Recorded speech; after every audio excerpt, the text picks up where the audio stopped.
walks to start off the bottom of the 6th inning.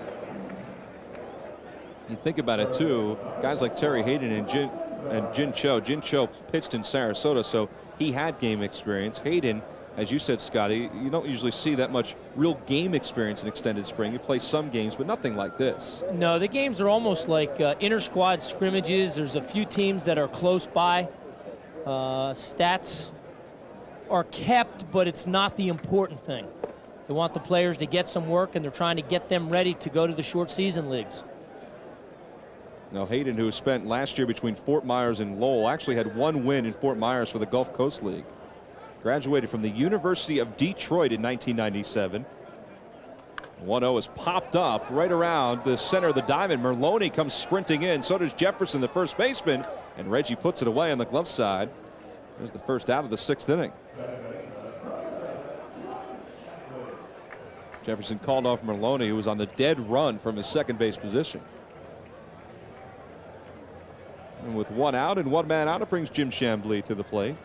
See Waterfront Park in the outfield. Of course, the outfield billboards, which are a big part of minor league baseball.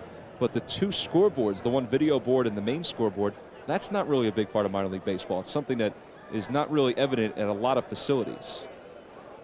First pitch to Chambly. Line shot toward shortstop. Caught in the air on the backhand by Nomar. Throws to first in time to get Gibraltar. And Nomar Garciaparra back with his glove. He shrugs a little bit as he walks off. And Reggie Jefferson, showing the baseball to the home plate umpire, is going to keep it himself. A fine play defensively by the Red Sox to end the bottom of the 6th inning. A double play started by Nomar Garciaparra. We played 6 full. We head to the top of the 7th. It's still 3-0. Thunder on top.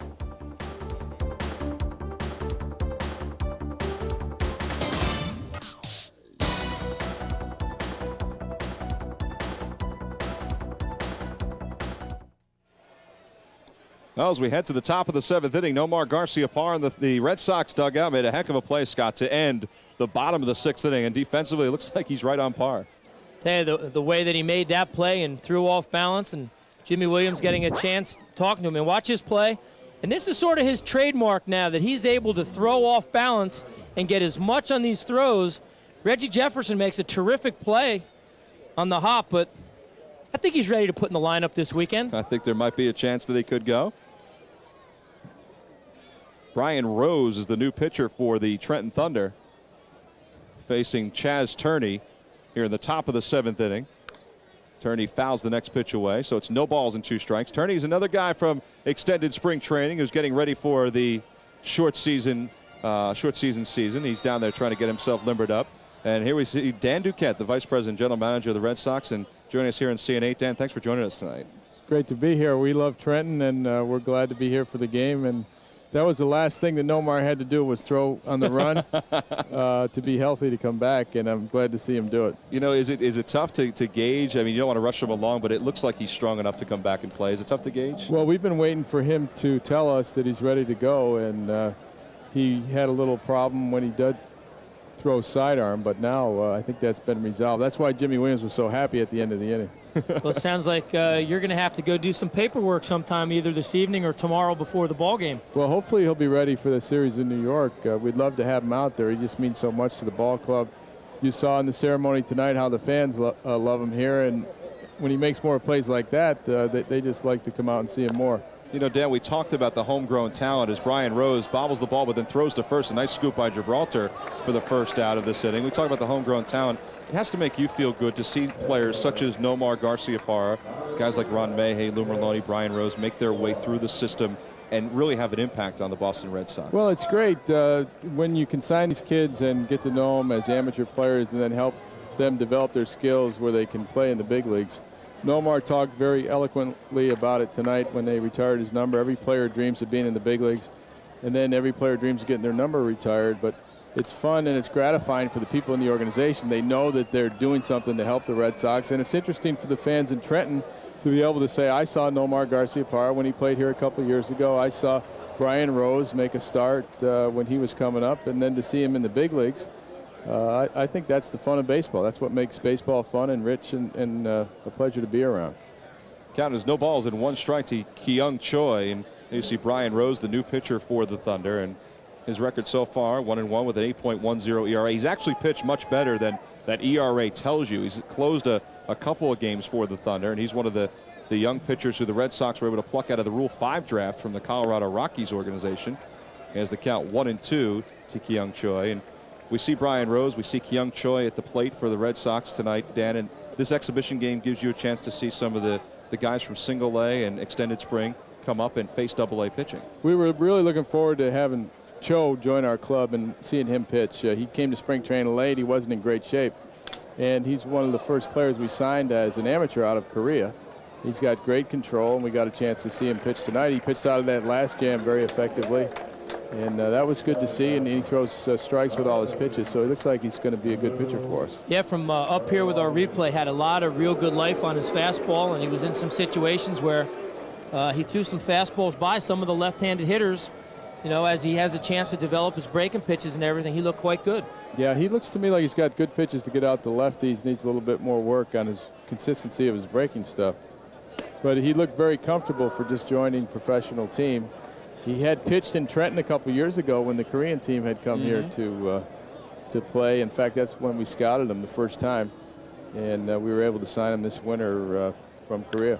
Well, Dan, we have seen Lou Merloni in a Thunder uniform and here on CN8 so many times over the last handful of years, and Merloni's up there right now. And I would have to think, and for somebody who got a chance to see some of the highlights of his first home run in his first couple of games, the emotion that was wrapped up in that ballpark when he was successful over the last week or so, that had to make you feel good too, and the Red Sox organization. It was a great thrill for Lou. The Globe put it appropriately, the Boston Globe. Lou Merloni and 400 of his closest friends saw his debut at Fenway Park. But how about this for a storybook? Kid grows up in New England, and in his very first at bat at Fenway Park, he hits a 3-run home run, over the Green Monster. It doesn't really get any better than that in the stories. Well, Brian Rose gets Lou Merloni on strikes to end the top of the 7th inning. And Dan, we want to thank you for joining us during this half inning. It was a very quick half inning, but thank you for bringing Major League Baseball back to New Jersey, and we appreciate everything you've done as a Red Sox. Thanks a lot. Thanks for having me on. We're glad to be here. All right, Dan Duquette, the Executive Vice President and General Manager of the Boston Red Sox, and myself and Scott Bradley will be back for the bottom of the 7th inning. The Thunder leading it 3-0 thanks to that 3-run home run by Chad Epperson in the first. We'll be back.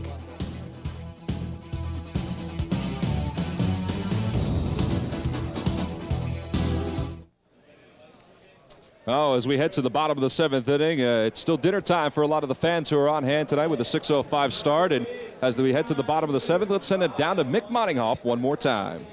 All right, thanks very much, Tom. With Nomar Garcia-Parra, it's been your night. Had the number retired. Ever think you'd get a number retired at the age of 24? I never thought I'd get my number retired, period, anytime. But it's quite an honor. It really is. It's nice to have something done like that for me. And, I really respect the Trenton Thunder as an organization. And I always remember, how it helped me progress to the Major League. What does it mean personally for you to come back? You had your family here tonight, a lot of fans, close friends in the Trenton area. It means an awful lot. I mean, it's good that, a special thing like that, to have my family be able to share it with me is something special without a doubt. And it was nice that like I said, they're a class act, the organization, be able to fly them out there for me. It was good. I know you were on the 15-day DL, shoulder problem. You had a nice throw in the last inning that you were in there. How do you feel right now? Ready to come back for the weekend? We're going to give it a shot. We'll see. Felt all right. There's going to be some soreness and some pain regardless, but you're going to have to play through that regardless, and you're going to try to get out there and try to get some W's out there. Well, good luck, and hope things continue on the right track for Nomar Garcia-Parra. Thank you. I appreciate it. All right, let's go back upstairs. All right, Mick, thank you very much. With the center of attention tonight, Nomar Garcia-Parra, and he did make a couple of very strong throws, Scotty, from the sidearm, including one behind the second base bag, the other one on the double play to end the bottom of the 6th inning. And as we are in the bottom of the 7th, there's one man down. Terry Hayden was able to get John Rafestanger with the first out of the inning on strikes, and Jorge De Leon, now the batter, lines it towards shortstop, and it's caught by Johns as Keith Johns moves from third base to shortstop, and there is the second out. Well, that's pretty good company for Nomar Garcia-Parra. Tony Clark, of course, played here in '94 when the Thunder were a Tigers affiliate, and now he is the first baseman for the Tigers. Jackie Robinson, it is self-explanatory, the number 42, and of course Nomar Garcia-Parra. See, De Leon smokes a line drive. Johns goes up to catch that ball, and De Leon has looked impressive so far. It's our first look at him. Gavin Jackson called up earlier in the week, and De Leon has swung the bat quite well. He has, and he's played very good defense for the Thunder. over the last week or so. In fact, that's the one thing that DeMarlo Hale, the manager of the Thunder, said he was most impressed